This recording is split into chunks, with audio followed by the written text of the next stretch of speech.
Hello guys, आपका स्वागत है एक और नए वीडियो में। चलिए बिना किसी दूरी के शुरू करते हैं। जैसा कि हमने पिछले एपिसोड में देखा था, जाओ भाई उस लड़की के बहुत करीब आ चुका था। अब आगे एपिसोड की शुरुआत में वो लड़की कहती कि मेरे पास मत आओ, अगर तुम मेरे पास आओ तो मैं तुम्हें जान से मार दूंगी। तभी नेक्स्ट सीन में वो लड़की कह रही होती कि मेरे साथ क्या गलत हुआ है। वो लड़का जब जब मेरे पास आता है तो मेरा दिल जोरों से धड़कने लगता है। तभी जाओ भाई अपने मन में कहता है कि उसके पास पहले से एक हिडन वेपन था, जिसकी वजह से उसने हेवन ब्रेकिंग ड्रिलम के कल्टीवेटर को आसानी से जख्मी कर दिया था, और उसने अपने सिक्के बंदों को मैसेज भी सेंड किया है। इसकी वजह से अगर मैंने इसे मारा तो मैं मुश्किल में पड़ सकता हूँ। वही हमें नेक्स्ट सीन में दिखाया जाता है कि वो लड़की चिल्ला चिल्ला के कह रही होती कि मेरे पास मत आओ, ठर के आदमी मुझसे दूर रहो। जाओ भाई उस लड़की से कहता है कि ठीक है, मैं तुम्हें यहाँ से जाने दूंगा, लेकिन तुम्हें एक प्रॉमिस करना होगा कि तुम मुझे और मुसीबत में नहीं डालोगे, और आज जो यहाँ पे हुआ वो किसी को नहीं बताओगी। तो तभी वो लड़की अपनी उंगली पर एक छोटा सा कट लगाती है। तभी वो लड़की कहती है कि मैं जाओ लियांग बिन आज कसम खाती हूँ कि जो यहाँ पे हुआ मैं वो किसी से नहीं कहूँगी। तो गाइस फाइनली हमें इस लड़की का नाम पता चला, जो कि है लियान बिंग। तो आज से मैं इसे लियान कहूँगा। तभी हमें नेक्स्ट सीन में दिखाया जाता है कि वो ब्लड उड़ते हुए आसमान की तरफ जा रहा था। जाओ भाई तभी अपने मन में कहता है कि ये जो कसम होती है वो हेवेंस की तरफ से होती है, उसे कोई नहीं ठुकरा सकता। तभी जाओ भाई लियान से कहता है कि जबकि तुमने कसम खा ली है तो मैं यहाँ से चलता हूँ। तभी जाओ भाई रुक जाता है और कहता है कि मुझे ऐसा लगता है कि तुम बहुत ज़्यादा इंजर्ड हो। अगर तुम्हारी जख्मों को जल्दी हील नहीं किया गया तो तुम्हारी मौत भी हो सकती है। तभी लियान कहती कि हाँ मैं जख्मी हूँ, लेकिन तुम्हें मेरी मदद करने की कोई ज़रूरत नहीं है। तभी जाओ भाई लियान की बात ना सुनते हुए उसे पकड़ लेता है। तो गाइज आप देख ही सकते हो जाओ भाई ने लियान को कहाँ से पकड़ा हुआ है। तभी लियान कहती कि क्या क्या तुम मुझसे फिर से कोई गंदी हरकत करना चाहते हो।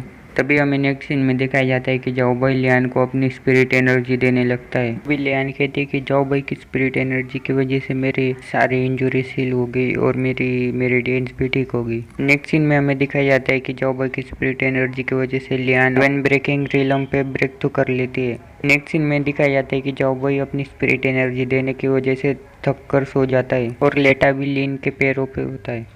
तभी नेक्स्ट सीन में लियान कहती है कि जाओ भाई की स्पिरिट एनर्जी की वजह से सिर्फ मेरे इंजरी से हील नहीं हुए, मैंने हेवन ब्रेकिंग रिलम से भी ब्रेक थ्रू कर लिया, लेकिन उससे ज़्यादा मेरा दिल इतने तेजी से क्यों धड़कने लगता है बार बार। तभी नेक्स्ट सीन में जाओ भाई अपनी नींद से उठ जाता है और कहता है कि क्या तुम्हारे जख्म सारे ठीक हो गए, ऐसा लगता है कि मेरे जाने का समय हो गया है। तभी लिन जाओ भाई को रोकते हुए कहते हैं कि क्या तुम मेरे साथ थोड़ी देर के लिए रुक सकते हो।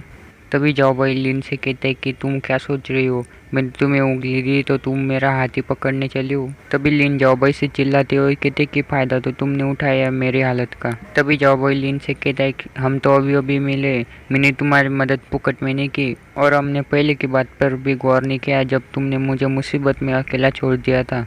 तभी लिन जाओ भाई से कहते कि मैं बस यही कहना चाहती हूँ कि मैं ब्रेक थ्रू के बहुत नज़दीक हूँ, इसलिए मैं ये चाहती हूँ कि। तभी लिन शर्मा जाती है और कहती कि मैं भी ना ये क्या पागलों जैसी हरकतें करने लगी हूँ। तभी जाओ भाई लिन से कहता है कि जबकि मैंने तुम्हें दो बार बचाया है तो तुम मुझे उसके बदले में क्या दोगी। तभी लिन कहती कि तुम मेरे साथ कोई गंदी हरकत नहीं कर सकते। तभी जाओ भाई कहता है कि क्या तुम बार बार एक ही बात करती हो, क्या तुम्हें इन चीज़ों में मज़ा आता है। मुझे सिर्फ एक ही बात में दिलचस्पी है, तुमने जो अंडर वाटर थॉम के बारे में बताया था मुझे उसके बारे में और बताओ। तभी लिन कहती है कि मुझे समझ में आ गया, ठीक है तो मेरे साथ आओ तुम। तभी जाओ भाई लिन से कहता है कि रुको, मुझे एक ज़रूरी काम याद आ गया, मैं जल्दी से आता हूँ। तभी लिन अपने मन में जाओ भाई के बारे में सोचती है कि ये सिर्फ स्पिरिट कंडेंसेशन रिलम है, तब भी यही हेवन ब्रेकिंग रिलम के कल्टीवेटर के साथ फाइट कर सकता है, और साथ में उसके पास स्पेशल तरह का कॉन्स्टिट्यूशन है। मुझे लगता है ये किसी बड़े सेक्ट का मेंबर होगा। तभी हमें जाओ भाई का सीन दिखाया जाता है, जो कि मरे हुए डेड बॉडीज के पास से उनके पैसे और अच्छे अच्छे वेपन लूट रहा होता है। तभी हमें लिन का सीन दिखाया जाता है, जो कि कह रहे होते कि मैं अपने शब्द वापस लेती हूँ, ये कोई बड़े सेक्ट का मेंबर नहीं लगता। तभी हमें नेक्स्ट सीन में वाटरफॉल दिखाया जाता है। तभी जाओ भाई कहता है कि क्या इस जगह पे सचमुच पे एक अंडर वाटर थॉम है।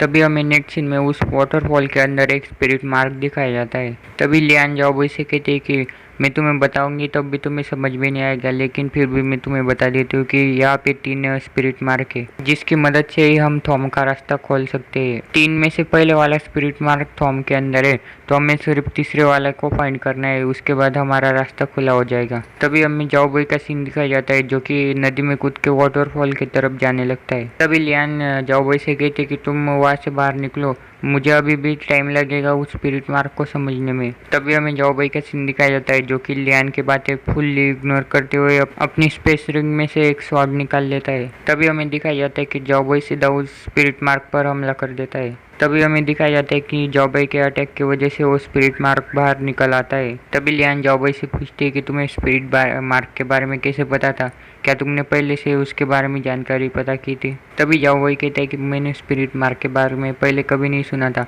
मुझे सिर्फ ऐसा लगा कि वो मार्क वहाँ पे हो सकता है। तभी हमें लियान का सीन दिखाया जाता है जो कि अपने मन में खेल रहे होते हैं कि ये किस टाइप का इंसान है, ये इंसान है भी या नहीं, क्या ये एक प्रकार का मॉन्स्टर है। तभी जाओ बॉय लियान से कहता है कि मैं किसी टाइप का मॉन्स्टर नहीं हूँ, मेरे पास स्पेशल तरह का प्योर जेड बॉडी कॉन्स्टिट्यूशन है। तो अब बताओ इस पत्थर का इस्तेमाल हम कैसे कर सकते हैं और इस पत्थर की मदद से तो हमको कैसे ओपन कर सकते हैं।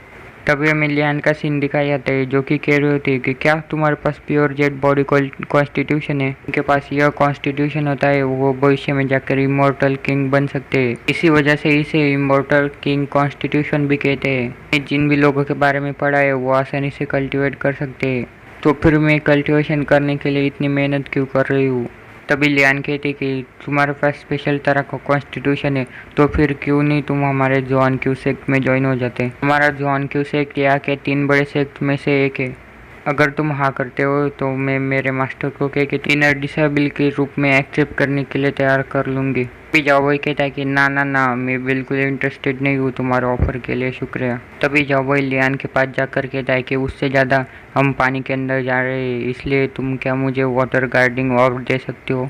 तभी हमें नेक्स्ट सीन में दिखाया जाता है कि जाओ बॉय और लियान दोनों पानी के अंदर चले जाते हैं। तभी हमें जाओ बॉय के हाथ में वाटर गार्डिंग और दिखाया जाता है। तभी हमें अंडर वाटर थॉम का गेट दिखाया जाता है। तभी हमें नेक्स्ट सीन में दिखाया जाता है कि जाओ बॉय और लियान दोनों अंडर वाटर थॉम के अंदर एंटर कर लेते हैं। तभी जाओ बॉय चौंकते हुए कहता है कि क्या तुमने जिस शिकारी के बारे में बात की थी, क्या ये वही है। तभी हमें उस शिकारी को दिखाया जाता है। तो गाइस वीडियो होता है यहाँ पे ख़त्म। हम अगले एपिसोड में देखेंगे कि कौन है वो शिकारी और क्या जाओ बॉय को इस शिकारी से कोई खतरा है।